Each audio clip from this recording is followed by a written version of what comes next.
Beliau juga akan berbicara tentang sebab mengapa penderitaan itu muncul. Maka akan berbicara kebenaran mulia yang kedua, yaitu sebab penderitaan.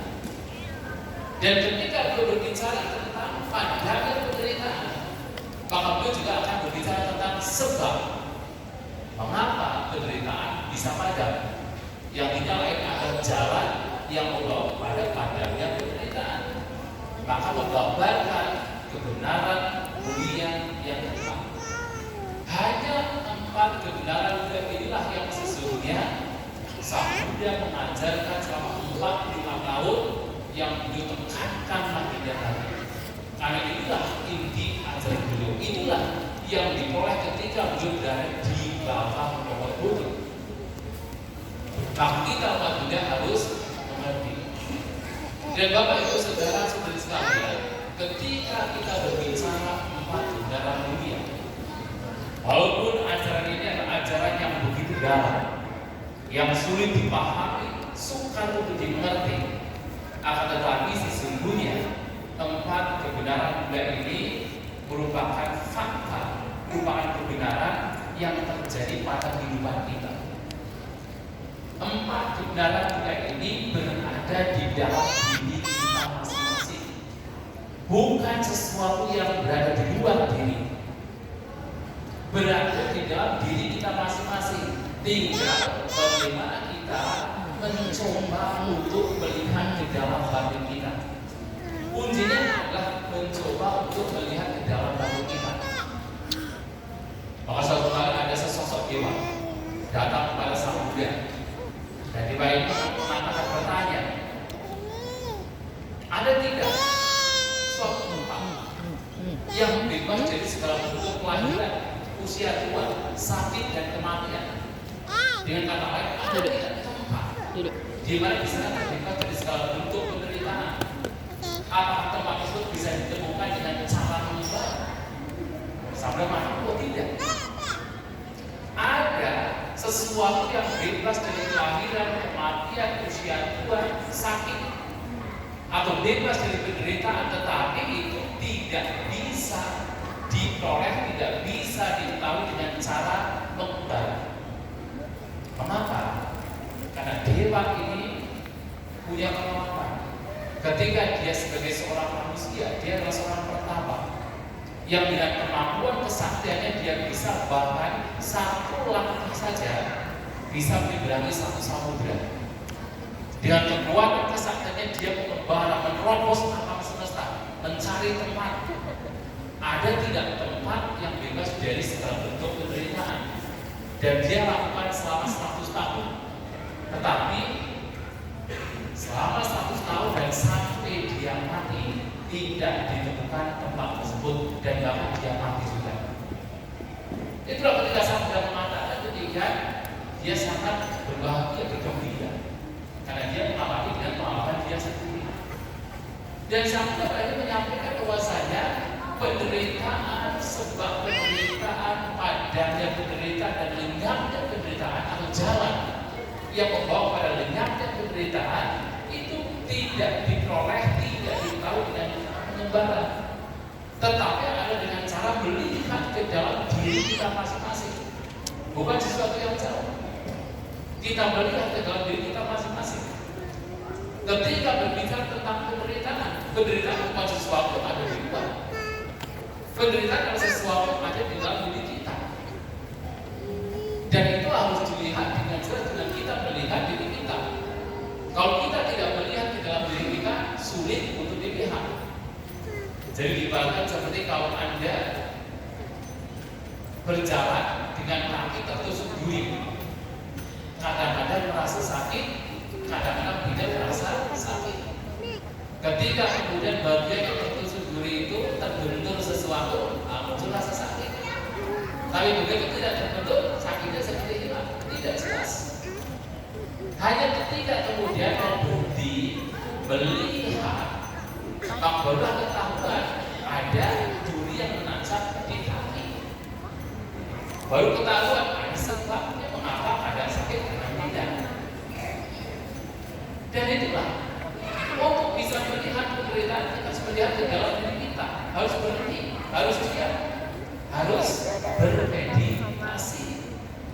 Karena kalau tidak, secara umum manusia selalu apa?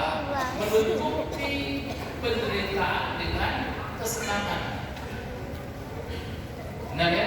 Menutupi penderitaan dengan kesenangan. Bosan sedikit, kemudian ditutupi dengan apa? Kesenangan, pergi ke mall, nonton sinema, buka YouTube, scrolling Instagram, kan begitu kan? Terus menutupi penderitaan dan kesenangan. Kadang menderita, tapi banyak bahagianya. Maka tidak jelas, tidak akan dengan jelas, dengan jernih melihat apa itu penderitaan. Hanya kalau kemudian kita mulai melihat ke dalam badan kita menghadapi penderitaan, baru kita akan tahu, oh ternyata benar hidup itu banyak penderitaannya. Dan awalnya memang seseorang ketika melihat ke dalam diri sendiri, melihat penderitaan yang memang secara intrinsik ada penderitaan. Seperti apa? Sakit fisik. Duduk meditasi, biasanya kalau mengadakan retreat meditasi, yang paling pertama awal dikomplain oleh para peserta berapa? Yang kakinya sakit lah, punggungnya pegal-pegal lah, dan selalu berurusan dengan penyakit atau sakit fisik. Dan apa itu sesuatu yang buruk? Tidak. Itu sesuatu yang baik. Kenapa? Mulai melihat penderitaan. Sebelum bermeditasi, sakit sedikit ditutupi dengan kesenangan. Maka sakitnya tidak terlihat dengan jelas. Begitu meditasi, ada pocong sakit, didorong, lihatlah sakit tersebut. Disuruh menghadapi sakit, mulai melihat penderitaan. Bahkan nanti lama-kelamaan yang terlihat bukan hanya sekedar perasaan yang tidak menyenangkan, bahkan perasaan yang menyenangkan sekalipun itu terlihat sebagai bagian dari duka penderitaan. Mengapa? Karena sifatnya berubah, tidak bisa dipertahankan. Para sahabat meditasi, pikiran-pikiran buruk semakin berkurang, muncul kebahagiaan, muncul kedamaian. Akan tetapi kembali kedamaian pun juga tidak bisa dipertahankan. Menderita lagi, berubah lagi. Nah pada akhirnya seseorang melihat, oh ternyata hidup itu adalah perubahan. Tidak ada satupun yang bisa dipertahankan, yang bisa digenggam, bahkan yang menyenangkan sekalipun itu tidak bisa dipertahankan. Dan itulah sesungguhnya yang juga disebut sebagai duka penderitaan. Maka duka ini tidak mengacu pada perasaan yang tidak menyenangkan. Yang menyenangkan sekalipun karena perubahan itu terlihat sebagai duka penderitaan.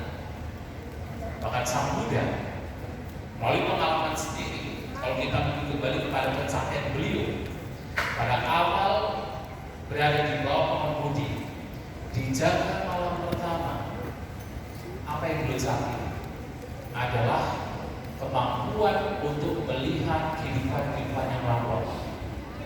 Dan tidak hanya satu dua kehidupan, uncountable lives in the past. Kehidupan yang lampau yang tidak terhitung, dalam kehidupan yang lampau tidak terhitung, belum melihat.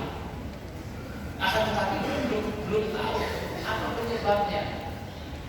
Yang menyebabkan seseorang, termasuk beliau sendiri, lahir mati dengan kondisi yang berbeda-beda. Kadang lahir di alam bahagia, kadang lahir di alam menderita, kadang lahir sebagai manusia, kadang lahir sebagai dewa, bahkan kadang lahir sebagai Brahma, kadang pula lahir di alam neraka. Dan itu juga dialami oleh Sang Buddha ketika belum sampai kemudian. Nah pada jalan orang kedua, belum Buddha melihat, oh ternyata penyebabnya adalah karma, karena perbuatan. Karena perbuatan itulah kemudian seseorang kadang lahir di alam bahagia, kadang lahir di alam menderita. Tetapi ternyata itu terus berlangsung. Dari dulu sekali seakan tidak pernah ada awalnya, terus mengalami keberlangsungan. Mati lahir, mati lahir, mati lahir. Dan itulah yang kemudian terlihat oleh beliau bahwa yang disebut sebagai duka penderitaan adalah karena kelahiran berulang-ulang.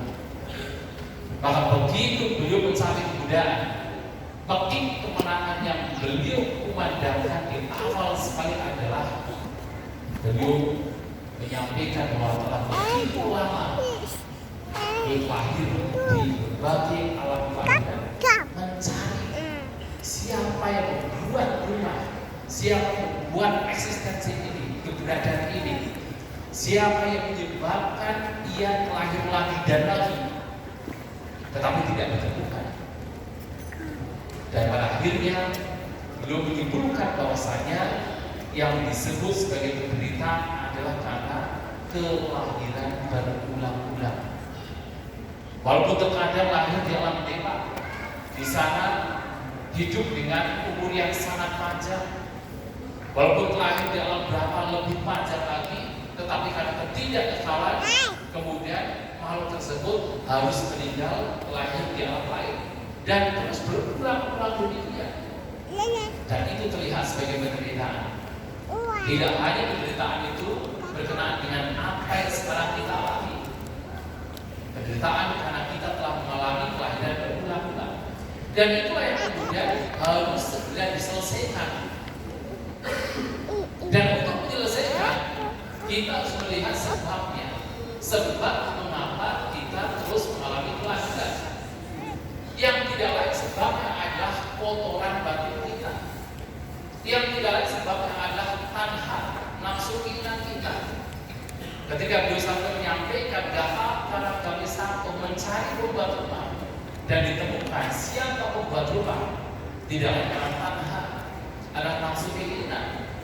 Pembuat rumahnya tidak lain adalah kilesa, kotoran batin yang itu harus dilenyapkan. Maka dalam proses kita mengalami penderitaan, ada yang disebut sebagai kilesa wata. Kilesa wata adalah perputaran kotoran batin. Karena kita terus berputar-putar dalam kotoran batin, maka kita terus melakukan berbagai macam perbuatan karma wata. Dan karena kita terus melakukan berbagai macam perbuatan, maka kita mendapatkan buah perbuatan bibit wata. Dan karena kita terus mengalami buah perbuatan, kita terus mendapatkan kelahiran di berbagai alam kehidupan samsara wata. Kita berulang-ulang karena apa? Ada buah perbuatan. Dan buah perbuatan muncul karena apa? Karena perbuatan. Dan perbuatan atau karma muncul karena apa? Karena kilesa, karena kotoran batin. Nah, kotoran batin inilah yang menjadi penyebab mengapa kita terus mengalami kelahiran berulang-ulang dan kita berhadapan dengan berbagai macam penderitaan. Maka sebab penderitaan tidak akan ada kilesa. Dan hanya ketika kilesa ini, kotoran batin ini, keserakahan, kebencian, ketidaktahuan itu dihancurkan, baru kemudian padamnya penderitaan itu dapat direalisasi. Maka praktik ajaran Buddha adalah praktik bagaimana dengan ucap, dengan perbuatan jasmani, dengan pikiran bertujuan untuk melenyapkan kilesa, melenyapkan kotoran batin. Dan caranya bagaimana? Caranya tidak lain adalah dengan mempraktikkan jalan mulia berunsur 8 sebagai jalan yang membawa kepada padamnya penderitaan. Dan jalan ini juga adalah jalan yang membawa kita untuk mengerti secara jelas apa itu penderitaan. Dan jalan ini juga adalah jalan yang membawa kepada padamnya sebab penderitaan. Dan jalan yang satu ini adalah jalan yang membawa kepada padamnya penderitaan. Oleh sebab itu, kita mudah-mudahannya selalu mengembangkan yang pertama, pandangan benar. Kita harus memiliki pandangan yang benar. Kalau pandangan kita sudah benar, maka cara berpikir kita juga menjadi benar. Kalau pandangan benar, cara berpikir benar, maka ucapan yang kita ucapkan juga menjadi benar. Kalau pandangan benar, pikiran benar, maka perbuatan jasmani kita juga menjadi benar. Kalau ucapan kita jaga dengan baik, perbuatan jasmani kita jaga dengan baik, maka sudah otomatis mata pencaharian yang dilakukan itu juga menjadi benar. Karena mata pencaharian itu adalah manifestasi dari apa? Ucapan dan juga perbuatan jasmani. Kalau ucapan sudah benar, perbuatan jasmani sudah benar, maka mata pencaharian juga menjadi benar. Nah, kalau ucapan yang benar, perbuatan jasmani yang benar, cara berpikirnya benar, artinya apa? Orang berpikir apapun daya upaya yang dia lakukan adalah daya upaya yang benar. Selalu upayakan yang baik-baik untuk berkembang. Ucapannya yang baik yang dikembangkan, perbuatan jasmani yang baik yang dikembangkan, cara berpikirnya pandangan yang dikembangkan. Sedangkan yang buruk-buruk diupayakan untuk tidak berkembang, bahkan dilenyapkan. Nah, kalau dalam keseharian terus berucap, berbuat, berpikir, berupaya dengan benar, itulah yang sesungguhnya disebut sebagai perhatian yang benar. Sama sakti, perhatian yang benar sebagai faktor sang jalan yang ketujuh. Dan kalau dengan cara demikian kok batinnya menjadi tenang, batinnya menjadi damai, batinnya tidak berpencar, batinnya terkonsentrasi, itulah yang disebut samadhi. Konsentrasi yang benar, keteguhan batin yang benar, batin yang tidak berpencar secara benar. Karena itu bermula dari pandangan yang benar, yang kemudian menjadikan cara berpikir menjadi benar, ucapan yang benar, perbuatan yang benar, mata pencaharian yang benar, daya upaya yang benar, dan dia senantiasa berperhatian yang benar. Nah, itulah sesungguhnya Bapak Ibu Saudara sekalian, dalam momen asal hari ini kita mengingatkan kembali sebuah peruntungan kita sebagai umat Dia, karena jalan yang membawa kepada padamnya penderitaan telah disampaikan, ditunjukkan oleh budak kita sendiri. Dan itulah yang harus kita kembangkan, kita praktekkan dalam kehidupan sehari-hari. Asal Hama Puja juga mengingatkan kita untuk kembali mempraktekkan sang jalan yang membawa kepada kita bebasnya dari duka, bebasnya dari penderitaan. Selamat merayakan, mengenang kembali asal Hama Puja, dan juga semoga kita semua senantiasa bertumbuh dalam dhamma, kita terlindungi oleh Tiratana dengan praktek dhamma kita, dan semoga Sapi Sangka Bawang Sukitata, semoga semua makhluk berbahagia. Selamat